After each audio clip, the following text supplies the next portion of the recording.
Married or not, you should read this. No matter if you're single or married, you have to read this. When I came home that night, as my wife served me dinner, I grabbed her hand and said, "I have something to tell you." She sat down and ate quietly. I watched and saw the pain in her eyes. Suddenly, I did not know how to open my mouth, but I had to tell her what I thought. I want a divorce. She did not seem upset by my words and asked me softly, "Why? You're not a man." We did not talk that night and she cried. She wanted to know what happened to me. It was something about our marriage, but I could not answer exactly. It happened that she had lost my heart, and I had another woman named Joan. I did not love my wife anymore, but I'm sorry for her. With a great sense of guilt, I wrote a divorce agreement, and with this agreement, she got the house, the car, and 30% of our business. She looked at the agreement and threw it away. She spent 10 years of her life with me, and now we were like strangers. I felt sorry for her, for all the lost time. The energy was not the same, but it could not change. I loved Joan. Suddenly she started screaming. The idea of divorce was now clearer to me.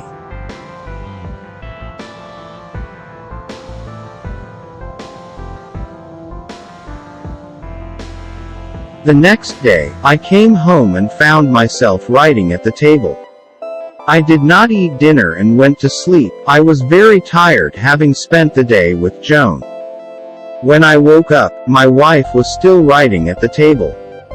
It did not mind. I turned around and continued sleeping. In the morning, my wife introduced me to the conditions of divorce, to agree upon me carrying her to our room like the day we got married. I thought she was going crazy, but that this alone was accepted. She asked me for a month. We would have to live as if nothing happened. Her reason was simple. Our son had the whole month of tests and she did not want to bother him with our broken marriage.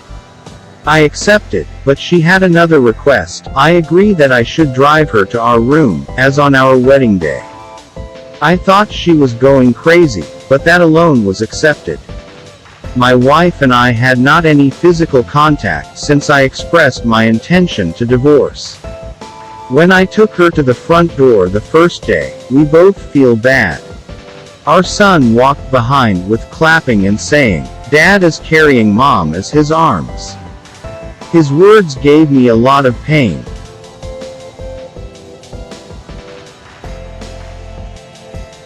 I walked 10 meters with my wife in my arms.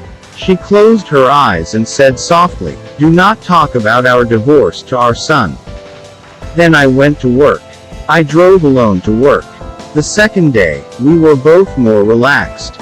She leaned against my chest. I could feel the fragrance of her blouse. I realized that I had not looked at it carefully. I realized she was no longer so young, had some wrinkles and gray hairs. That was notable damage to our marriage. For a moment I thought and I asked, what was it I did? On the fourth day, I felt some affection was returning between us. This was the woman who gave me 10 years of her life. In the fifth and sixth day, it continued to. I said nothing about Joan. Every other day it was easier to carry my wife and month was running.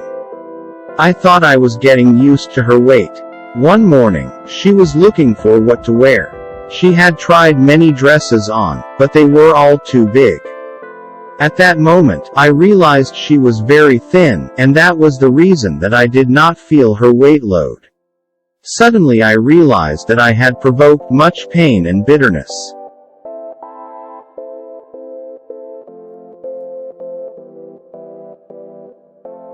Without realizing it, she touched my hair. Our son entered the room and said, "Dad, it's time to take Mom to the door." For my son, seeing his father day after day carry her mother to the door, that had become an essential part of his life. My wife hugged him. I covered my face. I was afraid I changed my thinking about divorce. And holding my wife in my arms to the door, it felt like the first day of our wedding. She stroked my neck soft and naturally. I held her strong, just like our wedding night. I hugged her and did not move, but she was so thin and that made me sad. The last day I just hugged her and did not want to move. I told her I did not realize that we had no privacy. Our son was at school. I drove to the office. I left the car without closing the door. I climbed the stairs. Joan opened the door, and I said, "Excuse me, sorry, I do not want to divorce my wife." Joan looked at me and asked me if I had a fever.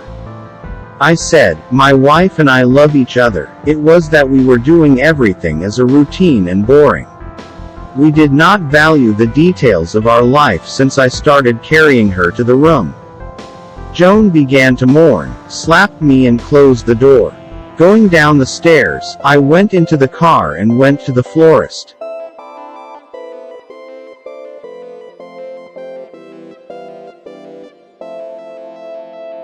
I bought flowers for my wife. The girl in the florist asked me what to write on the card. I told her to put, "I will carry you every morning until death parts us." I arrived at my house with flowers in my hands and smile and ran up the stairs. When I went, I found my dead wife. My wife was fighting cancer and I was so busy with Joan, so I did not realize. My wife knew she was dying, and that is why she asked for a month's notice before the divorce so that our son will not have bad memories of divorce. At least in my son's eyes, the memory of his father who was a good husband who loved his wife will stay. These small details are what matters in a relationship, not the house, the car, the money in the bank. All this only creates an environment that you think will lead to happiness, but it really is not. Try to keep your marriage happy. Share this story on your wall. You may be saving a marriage. All the stories of failure are equal. They give up when they are about to enter to success. We do not know what we have until we lose it.